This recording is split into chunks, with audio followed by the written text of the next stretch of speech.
بسم الله الرحمن الرحيم الحمد لله الحمد لله وحده والصلاة والسلام على من لا نبي بعده أما بعد قال الله تعالى وعاشروهن بالمعروف صدق الله العظيم سبحانك لا علم لنا إلا ما علمتنا إنك أنت العليم الحكيم رب اشرح لي صدري ويسر لي أمري واحلل عقدة من لساني يفقهوا قولي اللهم انفعنا بما علمتنا وعلمنا ما ينفعنا.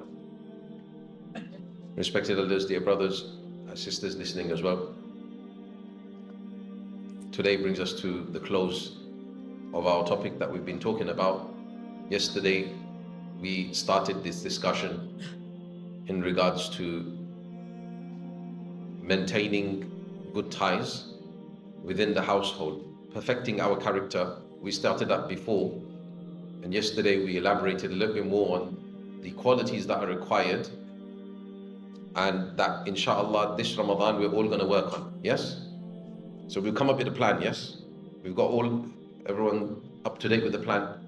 So the first thing we're going to do is what? Inculcate into ourselves salam, smile, and compliment. That's the first one, right? Second one is the talking. But talking meaning good communication. Yeah, good communication must be taking place. Sometimes people say, yeah, we talk. Yeah, we talk. But there's no good communication, meaning there's no emotional bonding that's happening. There has to be bonding that's happening emotionally, not just, okay, what's for food? Okay, do you need anything from shopping? Oh, who's going to pick the kids up? That's just normal things. Don't consider that to be talking. That's not offloading. That's not bonding. That's not trying to understand your partner, what they're feeling, what they're going through. Yes? So we're talking about actually what they're feeling, what they're going through, trying to understand them and validating what they're feeling, not just constantly giving them answers. Oh, but you're feeling like this because of this, or you're feeling like that because of that. All right? That's not the way to build good communication. So that's the second thing. And this will improve our character, inshallah, yes? It'll allow us to understand our partner better. And obviously, they will do the same. Our partner will do the same for us.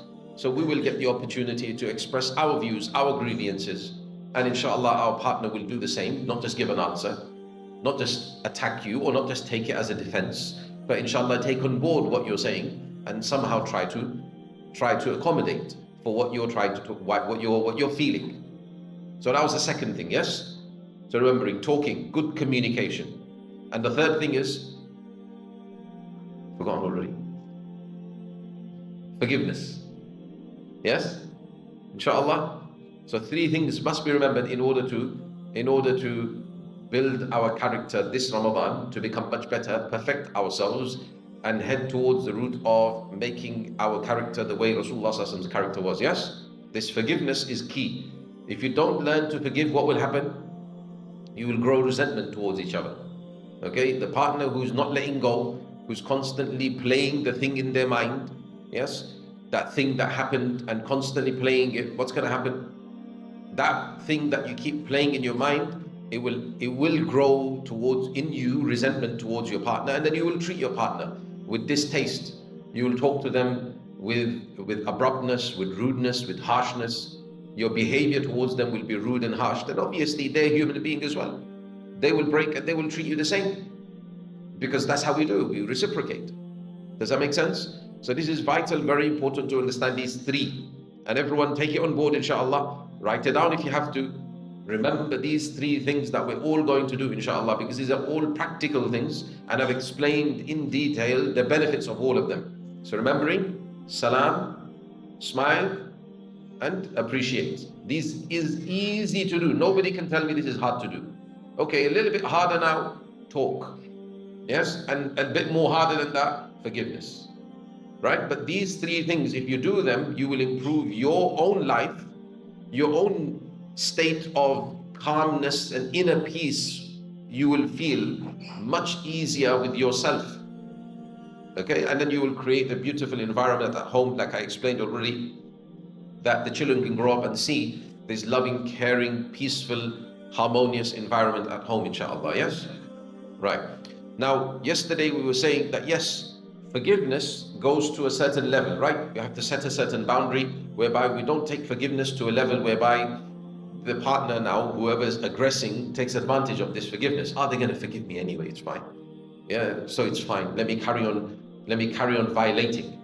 That's not the purpose. That's not the point, is it? Because when it gets to a certain stage where you are still grievant about something, remember the talking, which is going to happen, you're going to express your grievance. You're going to say what you're going to say, and your partner, inshallah, is going to recognize that, oh yes, my partner is feeling grievant because I'm doing this particular thing. This is what I'm doing. This behavior of mine needs to change. All right? And if it doesn't work, I said, then you need to go to who? You need to go to somebody who's trained to be able to deal with this kind of a situation and get them involved, most probably a Muslim counselor who will be able to deal with this situation that you're trying to get across your point to your partner, but they're not understanding. Then sometimes all it takes is somebody else saying it. I'm pretty sure every single one of us have dealt with this. Every one of us have dealt with this. That what you felt this, that sometimes you tell your partner something, yes? You tell them and you keep telling them, you tell them, and tell them. But all it takes is one time somebody like myself, for example, or whoever it is, to sit and on the mic say it once, and it goes through to the partner. Partner understands. And then you're like, but they actually mention it, and then you're like, yeah, I told you this so many times. Yeah, you might even say it. You may not say it because you don't want to cause a friction. You don't want to cause the friction, so you may even think it. But I'm 100% sure every one of you have dealt with this, yes or no? Yeah, I told you this 10 times. Yeah, you didn't listen to me when I said it to you, but he says it to you, and one time, and you just straight away you accept it. Yeah, and some people even become offended by that. How you don't take my word and you take this person's word. This is reality. All of us have to deal with it. I have to myself deal with it. I'm married too, yes. Yes, what I say will fall on deaf ears. It's the same for every single person. There's no difference. The simple reason, logic behind it is because when you are married to somebody, you are partners. Yes or no? So you are equals to a certain degree, meaning you consider yourself to be, to a certain degree, equals. You don't generally take from somebody who's your equal. Yes? You're going to take from somebody who's slightly higher than you. The higher they are, the more you'll take from them. Does that make sense? So you have to understand the simple logic. You have to accept it. This is just simple. You have to just welcome it. At least they're learning from somewhere. At least they're taking from somewhere. It's fine, no problem. Don't let the pride, don't let the ego overtake them. So nevertheless, the point being what? That sometimes you need to get another person involved to just simply mention a few things. And those few things they mention will de-escalate everything. Otherwise, if you don't, and I say this specifically to men, because men, we are the ones that aggress in this a lot. We don't get a person involved that can sort our problems out. Why? Because we think ourselves to be a man, right? So it's against our macho man status that I'm going to go and tell somebody else my problems. I don't need somebody else to solve my problems. I don't need to tell anybody. Yeah, I can't tell you the amount of times I've heard this from men, right? That's right. In 20 years of counseling, every single time, the man says what? Yeah, I don't think I need counseling. I don't think our problems are such that we need counseling. Yeah, we don't need to come to somebody like that kind of way. Yeah, I understand this is just the man's way of, because we don't want to mention our problems to other people.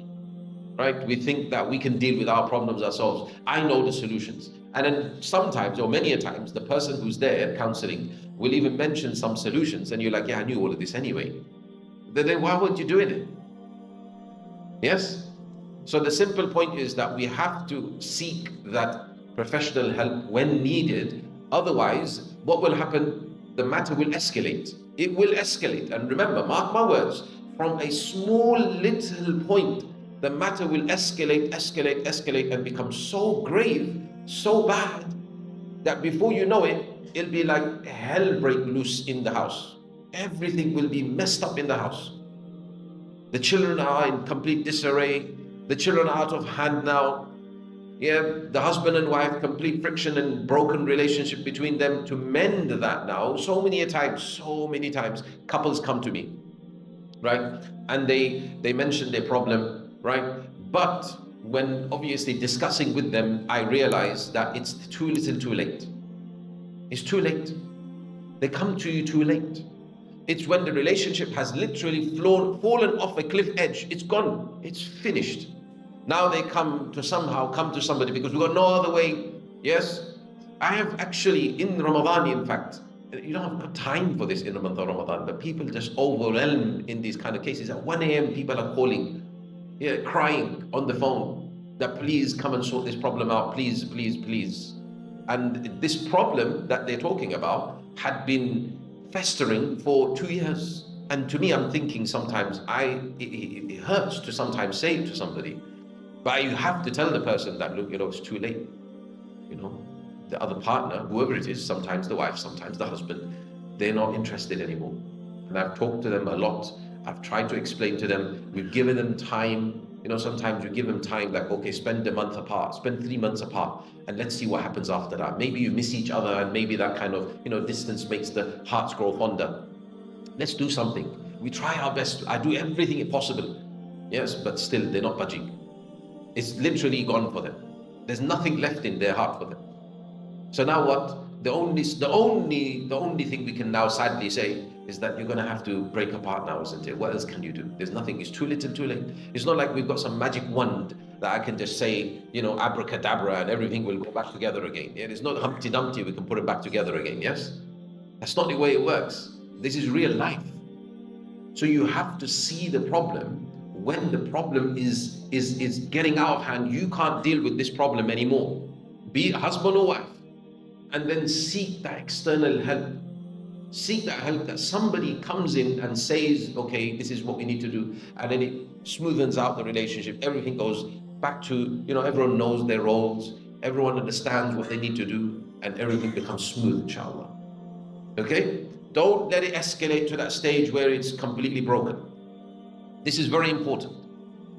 So this is all part of the forgiveness. That you do forgiveness, but obviously sometimes you need to get, and what I was saying yesterday, that whatever you do, as long as it's not a big serious matter, yes? Don't go to your family, especially your parents or your in-laws, and then get them involved. Okay? And those who have got the in-laws involved or your parents involved, generally, I'm talking generally, mashallah, some in-laws and some parents are amazing. They're able to solve problems very well. Alhamdulillah to them. But that is not the majority. That is not the majority. The majority, unfortunately, don't know how to deal with problems. They don't know how to deal with their own problems. Okay? They're going to give the wrong advice. And they're going to end up making the situation worse. And I'm sure many people know of cases like this. And what will in turn happen, you'll go to them, they'll take on board what you're saying. Yeah? Especially if you go to your in-laws. Then they will take, what will happen after a while? Yeah, they will turn on you. They will turn on you. I guarantee you, a time will come, they will turn on you. Yeah, it takes a person who is very muttaqi not to turn on you. But otherwise, they will generally turn on you. They will say, oh, you've always got problems with my son or with my daughter, this and that and the rest of it. Yeah, it's always you, isn't it? Yeah, what about you? You need to sort this out. And then they will turn on you. And then slowly in time, they will ignore you. They will stop picking your calls up. And then a distance will create between you because you created that. You did that. You went to them. They weren't going to do anything about it, meaning they can't do much about it. They've done what they could do. Okay? So now is the time not to go to them and create this animosity, to create this friction between you and them. But most people do this though. And this is the reason I'm mentioning this. And I hope you understand. Look, I'll give you a simple example. We were saying yesterday that I give you an example from Rasulullah sallallahu alaihi wasallam. Yes or no? No, I'm not saying this for my own self. I'm not saying this just being somebody who studied a bit of the secular sciences in this particular field. I'm not saying this from this perspective. I'm saying this from our Deeni perspective, our Sharia perspective. On one occasion, Rasulullah sallallahu alaihi wasallam, he went to visit his daughter and son-in-law, Fatima radiyallahu anha, and Ali radiallahu anhu. He went to visit their house, and he went unannounced. This in itself shows what the responsibility of the father is. The father-in-law, his responsibility. Try to see this from this perspective. Rasulullah came out unannounced, and the proof that Prophet came unannounced is that when he went to have the house, he got to his daughter's house, Ali radiallahu anhu wasn't home. Ali was not home. Why was he not home if he knew his father was coming? His father-in-law was coming, especially Rasulullah is coming. This proves that Rasulullah came how? Unannounced. So this is something that a father-in-law is allowed to do. Allama Aini, he mentions under the commentary of this particular hadith, he says that this hadith proves that the father-in-law has a right to go to his daughter's house unannounced. And he doesn't even need to, in those days, I'm sure people will know, if you know back home, there's no door. Yes? So he mentions that the father-in-law can walk into his daughter's house just like that, no problem. He doesn't need to take permission. So the permission that's mentioned in the Quranic ayat, that you take permission to enter the home. Yes or no? There's a whole passage, Allah Ta'ala, He mentions that if you are so and so, you need to take permission to enter the house. Allama Aini specifically mentions that a father-in-law does not need to take permission. Obviously nowadays, it's fine, you're going to knock on the door, right? You're going to ring the doorbell. But the point is, you don't need to announce, I'm coming to your house tomorrow, or take an appointment. There's no appointment needed, yes? You go without appointment. And that's when you will see the things that Rasulullah himself saw here, yes? So what in this incident, this is the incident that Imam Bukhari mentions as well. Imam Bukhari mentions this incident, and in fact, just to make you appreciate this incident a little bit more, let me just give you a little backdrop, then you can understand this next part that's coming up a bit more. Ali radiallahu anhu, we know obviously he's related to Rasulullah through who? Through Abu Talib, yes? Through his cousin of Rasulullah, but he was very young when his father Abu Talib passed away. Ali was very young, and because Abu Talib looked after Rasulullah when Abdul Muttalib passed away, who was the grandfather, looking after Rasulullah.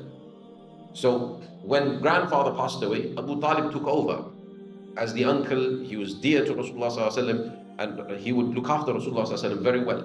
So when Abu Talib passed away, Rasulullah repaid the favor and looked after his son that he left behind, young son, Ali radiallahu anhu. So Ali radiallahu anhu, who was cousin brother to Rasulullah, was practically a son though. The way that Rasulullah looked after Ali radiallahu anhu. Then eventually when the age of marriage came, Rasulullah got Ali radiallahu anhu married to his youngest daughter, Fatima radiallahu anhu, his dearest daughter. Yes? So he got them married. Now Ali radiallahu anhu, he has famously 3 kunniyas, 3 honorary titles. Okay, in the Arab world, those who have been to any of the Arab countries will know that the people, they call each other by title. Yes, they don't call each other by name. Yes, this is an honorary title they will give to each other. If you don't have a title, they will just give you a title. They'll ask you, what's your oldest son or daughter's name? What's your oldest child's name? Yeah, if you say whatever, you say Abdullah, they will call you Abu Abdullah. Abu Abdullah, that's it, that's your name now.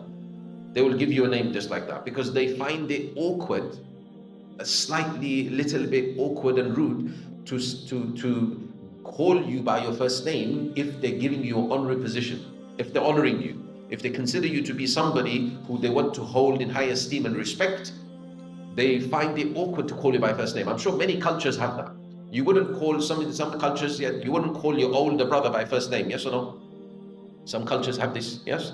You don't call your older brother by first name. It's against the rules, yes or no? I'm sure those cultures who have this in their culture will understand what I'm talking about, yes? Yeah, you call him by a respectable title. Even if it be Baya, you call him Baya, but you don't call him what? You don't call him by name. If you call him by name, it's disrespectful. So anyway, the similar thing in amongst the Arab world, they have kunniyas, they have titles, to the extent that so many Sahaba radiallahu anhum, we know them by title, yes? We don't even know their name. It happens amongst us as well, right? Because these titles are like nicknames. They grow on the person. So sometimes somebody, even in a masjid, sometimes you know this person by their nickname, but then you ask the person, what's their actual name though? I don't know. Everyone just calls them this name. You don't even know their name anymore, right? Their name is lost. You just know them by what? Yeah, sometimes happens amongst even friends. Like you don't know their name anymore, right? You just know them by their title, by their nickname. So in a similar fashion, like this Sahaba radiallahu anhu, like Abu Hurairah radiallahu anhu. Who knows Abu Hurairah's real name, actual name? No one knows it. You just know him as Abu Hurairah. This was his title. It wasn't his name. It was his name became a name because obviously it's a title that's given. So many Sahaba radiallahu anhu like this. Okay, so Sahaba radiallahu anhu were known like this as well. This was just the custom. So Ali radiallahu anhu, he had three famous titles. One is the obvious one, Abul Hasan. Abul Hasan was because his oldest son is Hassan. He was son of Hassan and Hussein radiallahu anhum. So he was known as Abul Hasan after his oldest son. And obviously you can understand the honor in that, yes? He was also known as Abu Sibtain. Sibt in Arabic is your daughter, your grandson from your daughter. So your grandson from your daughter, this is your Sibt. So because he was father of Rasulullah's two grandchildren, Hassan and Hussein, that's why he was known as Abu Sibtain, meaning the father of the two grandchildren of Rasulullah. So again, you can see the honor in that. So this was also his title. But he had another title, Abu Turab, father of dust. Father of dust. Now tell me, out of these three titles, which one? Abul Hasan, known after his oldest son. Then Abu Sibtain, the father of the two grandchildren of Rasulullah. And lastly, the father of dust. Out of the three, which one do you think you would prefer if you were being called these titles? I think least preference would be for what? Father of dust, no? But to Ali radiallahu anhu, this was the most beloved. He loved this title the most. Yeah. Sahl ibn Sa'ad al-Sa'idi mentions, radiallahu anhu, in the riwayat of Bukhari, in the narration of Bukhari, he mentions that Ali radiallahu anhu, out of all his titles, he loved Abu Turab the most. If you called him Abu Turab, he would become really joyous. He'd become really happy. It would make him happy that you called him Abu Turab. Why? Because this was the title that Rasulullah gave to him. Abul Hasan was what people gave to him. Abu Sibtain was what people called him. But Abu Turab is the one that his father-in-law, beloved Rasulullah gave him the title, called him. And what was the incident? That's the incident I'm telling you about, of when he called him Abu Turab. What happened? I was explaining that Rasulullah, he goes to visit his daughter and son. He goes to their house. He goes in and he notices that his daughter Fatima radiallahu anha is visibly, she is annoyed, right? And you could tell that because obviously Prophet knew his daughter. And also because Fatima radiallahu anha, she would welcome Rasulullah in a very unique way. Because Fatima radiallahu anha, she is undoubtedly, she is the most beloved to Prophet out of all his children, right? We know that, right? Fatima radiallahu anha, she has the highest status in amongst every other afterwards, yes? That's why she is known to be from amongst the leaders of the women of Jannah, Fatima radiallahu anha, because she is obviously blood of Rasulullah. But he didn't only have her, he had other daughters as well, yes or no? But why was it that Rasulullah loved her the most? Because she was the closest to Rasulullah in character. She would mimic Rasulullah, she would copy Prophet, like she was the closest to Prophet in this regard. She was like the spitting image of Rasulullah. If you wanted to see a female version of how Rasulullah's character was, how he would behave, to the extent of the way he sat, the way he did everything, this was Fatima radiallahu anha. You just have to look at Fatima radiallahu anha, you would see how Rasulullah was. So Fatima radiallahu anha, she was very, very close to, she would, children do that, right? Children, they become, because that's how we are. We either become a copy of our father or our mother. Yes or no? Yeah, in the way we sit, in the way we do certain actions, in the way you cough even, in the way you clear your throat, in the way you blink, in the way you speak. Yeah, we copy others, right? Somebody who you look up to, generally your parents. So you either become a copy of your father or your mother. You may not be able to tell, but others can tell. Yeah, others will tell you that you stand like your father. Even the standing posture. Yeah, you walk like your mother or your father, wherever it is. Yes? And you may not like that resemblance, some people, for some reason, whereas we should like that resemblance. But some people get really irked when you tell them this kind of thing, right? It's not an insult, it's a compliment. Yes? So anyway, Fatima radiallahu anha, yeah, Prophet ﷺ could tell that she was visibly annoyed. And seeing that, what does Rasulullah ﷺ do when he comes in? He says, Aina ibn ammik? Where's your cousin? Where's your cousin? So beautifully, Rasulullah ﷺ, with such wisdom, such hikmah, Rasulullah ﷺ addresses. He could have said what? Rasulullah ﷺ could have said, where is Ali? No? Where is Ali? Or he could have said, where is my son-in-law? Or he could have said, where is your husband? Anything like that, right? But Prophet ﷺ, he calls upon what? Allama Kirmani mentions that Rasulullah ﷺ here, he calls in Kawb al-Durri, he mentions that Rasulullah ﷺ, he calls upon what? Ibn Ammik, meaning your cousin, meaning somebody who's related to you through blood. Where is he? Why? Because Prophet ﷺ could tell something has happened here, and Rasulullah ﷺ was calling upon that he is your blood relation. Remember that, yeah? He's reminding her. Does that make sense? In a subtle way, that remember the blood relationship you have with him. So beautifully. This is Rasulullah ﷺ. So he is able to tell, and he says it in this way to calm things down. Fatima radiallahu anha, she replies, she says, there was something between me and him. Yeah. Shay'un. That's all she says. In the Arabic, she says that baynana shay', there was something between us. Bayni wa baynahu shay', there was something between us. Yeah. And then we got a bit of an argument. Yeah. And then he left. He didn't even do qaylula, meaning the afternoon siesta, the nap that we have in the afternoon. He didn't have this by me in my house. He's not come. He's gone somewhere. He went. So beautiful here, no? What we're learning. We're learning so many lessons here. We learn that the daughter here, can you see? She understood what I was saying yesterday. She understood that this matter is between me and my husband. Yes or no? This argument that we had is an argument between me and my husband. I don't need to get my father involved. My father is asking, where is he?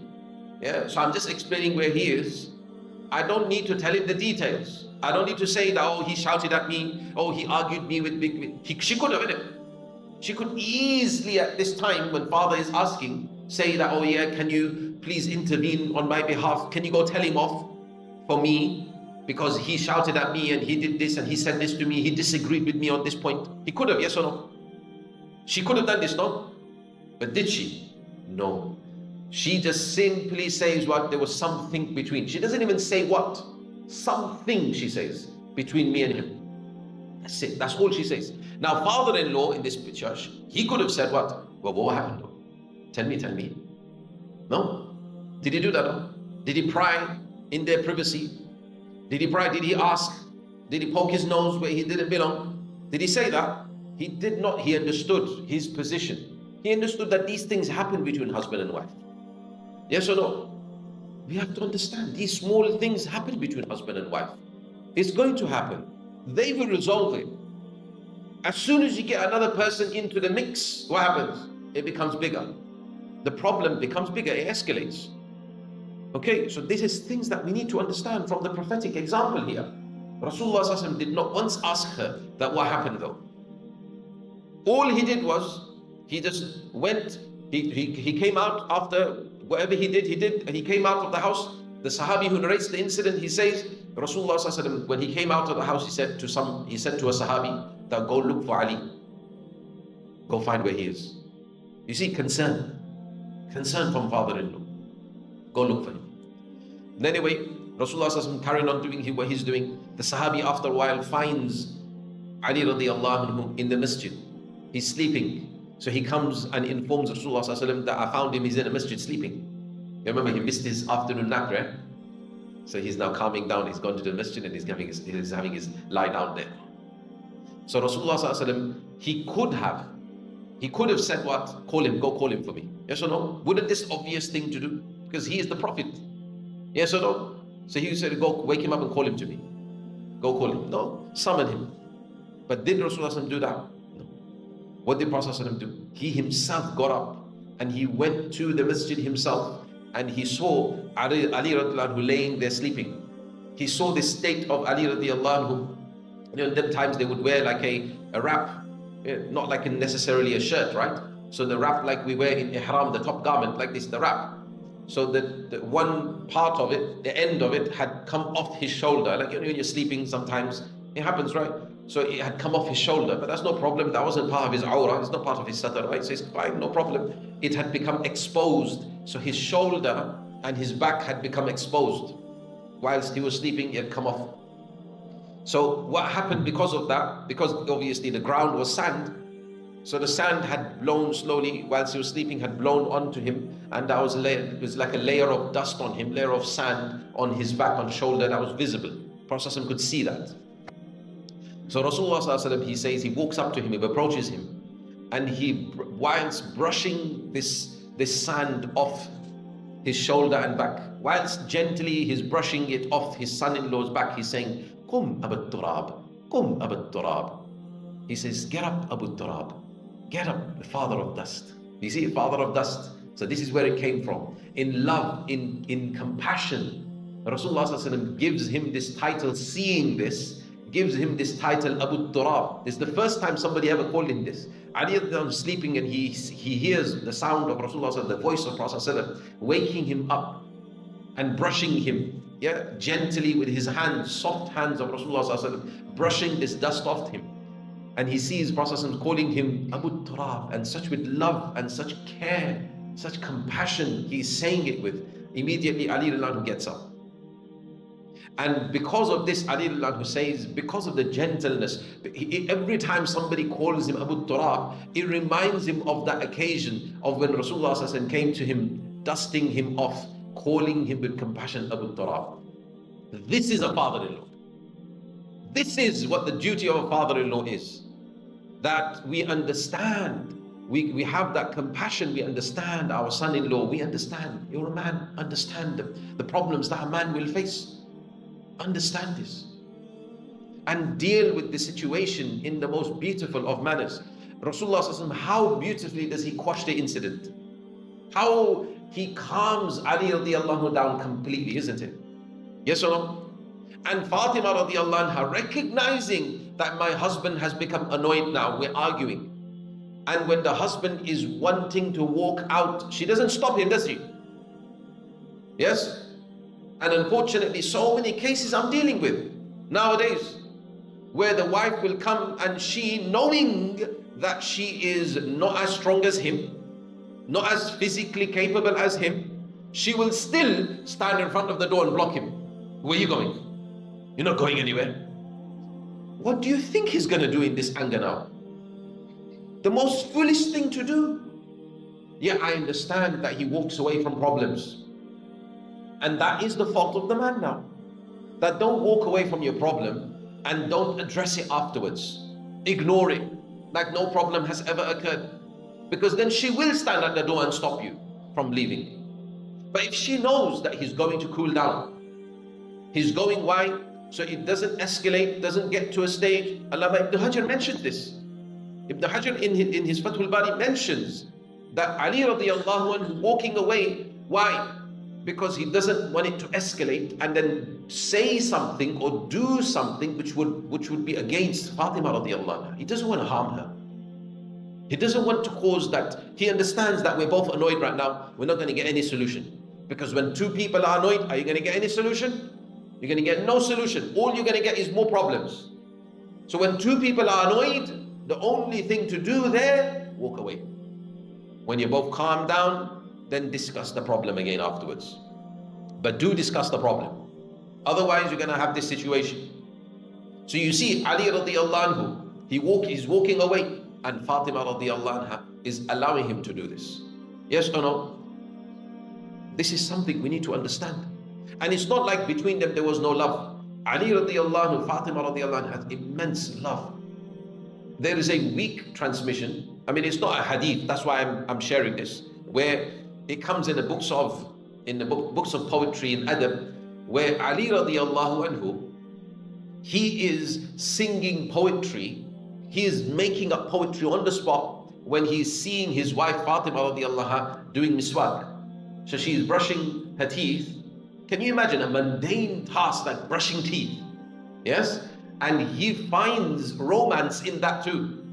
He says, he speaks to the miswak, yes? He is speaking to the miswak in poetry, and he's saying, oh miswak, yeah, you got close to her, yeah? Meaning obviously he's got close to the mouth of his wife. Nobody else besides me has become as close as you, miswak. You're like, miswak, you become really close to my wife, be careful, huh? And it says that if you were, Ali says, if you were ahl, if you were capable, I would have waged war against you. I would have fought you. And nobody has defeated me. I have fought so many people, and nobody's defeated me. Be careful, Miswak. Yeah. So you see the romance, the love that Ali radiallahu anhu shows towards his wife Fatima radiallahu anha. And Rasulullah sallallahu alaihi wasallam, not once when he goes to Ali radiallahu anhu, not once did he say, oh, tell me what happened. What happened? Go tell me. He didn't say that. What did he do? He changed, he addressed Ali radiallahu anhu in this beautiful way, which completely calmed Ali radiallahu anhu down, which took away all the problems. It's like you calling me Abu Turab and gently brushing me, that has taken away all my problems. I'm not worried about anything now. It's gone. Does that make sense? Yeah, this is a father-in-law's duty. This is the way the father-in-law does it. Now tell me that's hard. So easy to do. Small things. You don't have to sit there and listen to their problems for hours. Yeah, I got this problem with your daughter. I've got this problem with him. I got that problem. I got this problem. And there's the whole hour of problems, just listening to problems and problems. And it's troubling you. Mentally, it's going to trouble you because you're taking all that on. That's not the way. That's not the way to do these things. You see the way Rasulullah ﷺ does. This is the way to diffuse the situation.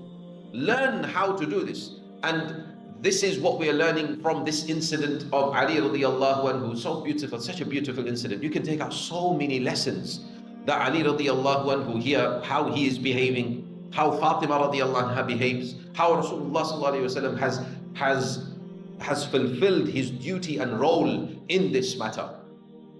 Yes? And Rasulullah sallallahu alayhi wasallam didn't once say to Ali radiallahu anhu, telling him off, that how dare you? You know who this is? This is my dear daughter. Why are you treating her like this? Why are you shouting at her for? Did Prophet say anything like this to him? No. Nothing like this. Yes, when situations get out of hand, then certain things need to be done. I'm not talking about out of hand situations. I'm not talking about serious matters. I'm talking about daily, day-to-day running issues. I'm talking about them matters. So don't get me wrong. Okay? We're talking about matters that should stay between husband and wife. Don't need to get other people involved in these matters. These are normal things that happen in part and parcel of life. And these are things that we must part on to our sons and our daughters, our son-in-laws, our daughter-in-laws. We must part this information onto them, this experience of life, that these kind of things happen in life. It's not all like you see in the movies. Yes? It's not all fairy tale. Yes? This is real life. You're gonna come through difficulties, obstacles. There are gonna be hurdles. You have to get over them. But when you both get over these hurdles, you will come out on the other side stronger than you were before. Yeah, you make each other. You realize, you appreciate each other, that look, we went through thick and thin together, and today we're still together. We're still loyal. We're still stuck by each other's side. And this is what makes the relationship very strong. Part that information to them. Don't just get them married, do a big mashallah function, call the whole world, and not even a single bit of advice. I ask so many people that get married, that did your father talk to you, give you advice? What? No. I have to do that job.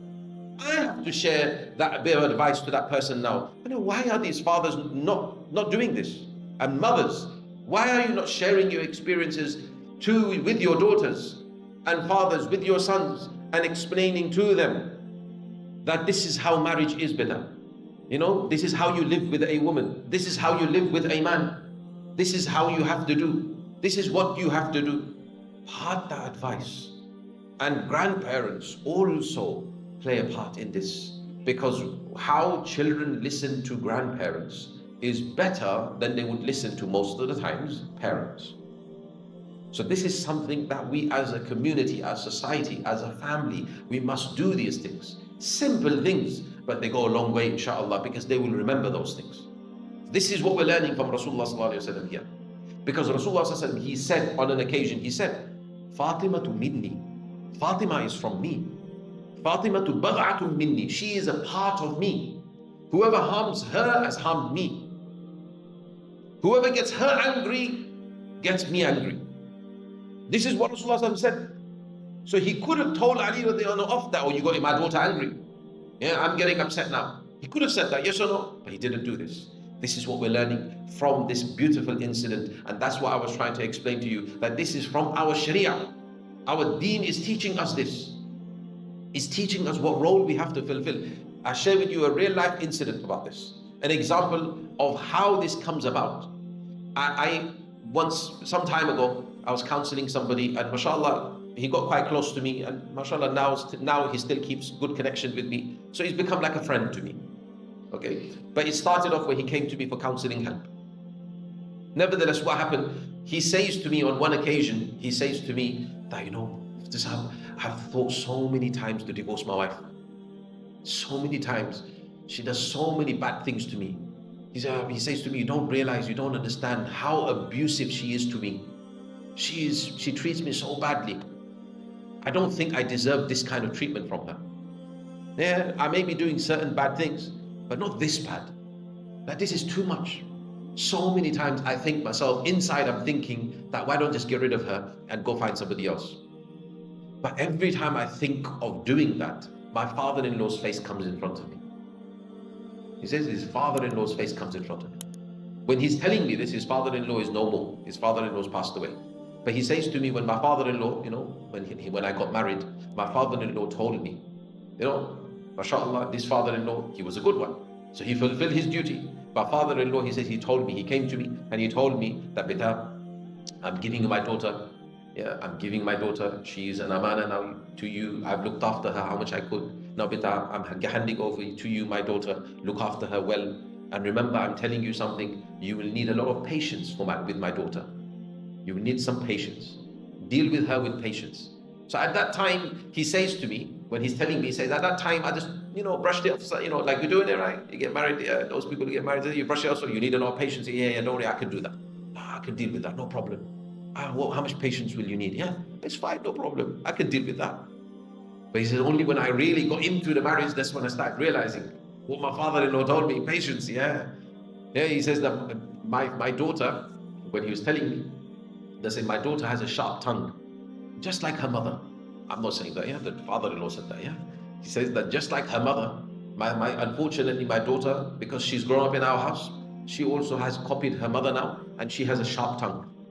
Yeah, so you need to be a bit patient. But she has a good heart. She is good at heart. She's a good person. She will care for you. She will serve you. She will cook for you. She will do everything. She will look after your children very well. Yeah, she will do good tarbiyah because she has dini mentality. She will look after everything. She will do this. So she will give you good. But there is a bit of patience you will need to have. Every one of us has faults in it. Who doesn't have faults? Everyone has faults. So if father-in-law is preparing his son-in-law like this, you see, but he brushed it off aside a little bit. But nevertheless, he said to him, if it gets too much, bear patience, but if it gets too much, you can come to me. Tell me the problem, no problem. I will try my best to solve your issue. You can come to me. Good father-in-law, mashallah. So he says that my father-in-law was very good to me. Whenever I had an issue, I would go to him. He would talk to me. He would tell me, this is how it is. Beta, look, I've done the same. Sometimes he would tell his daughter. Sometimes he would tell me. I felt that my father-in-law was very fair, right? But I knew that so many times when I couldn't deal with it, I would just go to my father-in-law. I wouldn't even go to my father, he says. My father wasn't like that. My father-in-law was like that. He was very much a father figure to me. I respected him. And it really grieved me when he passed away. He said to me, this son-in-law is saying, I think I grieved more than my wife's own daughter for my father-in-law. That's how close I was to my father-in-law. So nevertheless, so he says, every time I think of divorcing my wife, my father-in-law's face comes in front of me. I can't do it. I can't divorce his daughter. Because of how good my father-in-law was. Can you see? Can you see now? That relationship that you build with your son-in-law will allow him to treat your daughter well. This is an example of that, isn't it? And he says to me next, what he says to me struck my heart. It struck my heart. It really made me think from a different perspective that I had never thought of this before. And what he said to me next, he says that, every time, sometimes when I think that really I'm on the verge of giving her divorce, then I think that what would that say about my character? How would it speak of me as a person? How am I that I'm going to use somebody's daughter? Yes, because she's obviously, now I've used her. I've married her. I've lived with her for so long. And she's given birth to children for me as well. Yeah, so I'm going to use somebody's daughter like this for so many years. And then when I don't like her, when I can't handle her anymore, then I'm going to return her to her father's home. That here you go, take your daughter back. I don't want to keep her anymore. What kind of a man am I? How can I send somebody's daughter back like that after using her like this? What would that speak of my character? That struck my heart. It really made me think from a different perspective. That's such amazing thinking. Never thought of it from that perspective. That what kind of, if somebody uses some item of yours, anything, somebody took something from you, used it, and then once they've used it, and then they come and return it to you with no respect, here you go, take this back, I don't need it anymore, here you go, fling it in your face. What kind of a thing is that? You would never think that this person has no good character, yes or no? So can you see from this perspective, if you look at it, that is such profound words. That how can you just use this wife of yours like this, the way you did, and just return her like this? Like as though, would you like that this happens to your own daughter? We need to think like this, yes or no? And this kind of mentality will allow you to be able to bear, will be allowing you to able to forgive, is what we're talking about here. That forgiveness that you should have towards your partner, the highest level of forgiveness. Because so many people ask me, how do you forgive though? Because you have this kind of mentality. When you have this kind of mindset, then you will be able to forgive your partner truly from the heart. That this is my partner. I am with them. They are with me. We are here to make each other's life better. Inshallah, this is what we want to do. So try our best to remember these things that we've talked about. Yes? Remembering everything we've talked about, that we've come here this Ramadan together. Remember that we've talked about perfecting worship. Yes, inshallah. So our salah, our ibadat, our worship will become much better, inshallah. Yes? So that's the first thing we talked about. Second thing we talked about was perfecting our character. And in perfecting our character, we've talked about 3 practical steps that we're all going to take, inshallah, this Ramadan. Because remember, this is the Ramadan where shaitan is not here. When shaitan is not here, we are able to better our character because the ego is not playing a part, inshallah. Yes? When shaitan comes back after Ramadan, I guarantee you will not be able to do what I'm telling you to do. If you can't do it in the month of Ramadan. So we must do it now. These are the 3 things we're going to do. For those who still have not done it, I've been speaking about this for the past 3 days. For those who have gone home after Maghrib and done it, mashallah to you, and Allah Ta'ala grant you istiqamah and continuity. For those who still haven't had the courage to do this, find in your heart today to do this, inshallah, that you go home and you say salam in an enthusiastic way, a meaningful salam. You have a smile on your face. You try to handshake. You try to hug if you can. Yes? That's something we're going to try to do. Salam. What else we're going to do? Remember that I'm not just saying this to men. Yes, the men are in front of me, but women, you need to do this too. Salam. Enthusiastically, meaningful. Smile at each other. And lastly, what? Come on. Compliment.